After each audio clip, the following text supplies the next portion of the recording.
कि को हो त? त्यही त शरीरबाट मात्रै सम्बन्ध हुन्छ कि कर्मबाट पनि हुन्छ? होइन सुन्नुहोस् न, शरीरको चाहिँ कुरा गरौँ पहिले। किनभने धान त लाउन जान्दा थियो नि, पढाउनु नपढाउनु, धान लाउने मन्त्र त थियो नि त्यहाँ। म चाहिँ भने के गर्थेँ, त्यो लासेको यसरी गएर सम्झाउँथेँ, ले मलाई गुरु 12 वर्षमा पर्छ मलाई डर पालाएर पढ्ने मेरो अरे छोरै पढ्थ्यो त्यो काशी बनाउन सक्थेँ म।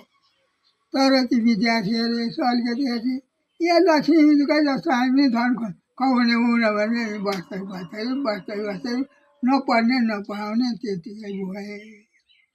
त्यो गरे खेदेको जानु भने 12 वर्ष त्यो विद्यार्थीहरू बस्नु भने के हुन्थ्यो त्यो ठाउँ?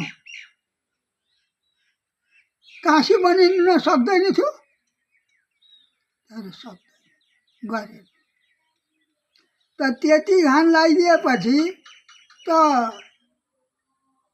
यहाँ बस्न र खान पढाउने गुरु ल्याऊ, हामी अरू जान्दैनौँ। बाबु पनि मलाई चाहिएन, आमा पनि चाहिएन, अङ्गलास्वर पनि चाहिएन, धन पनि चाहिएन।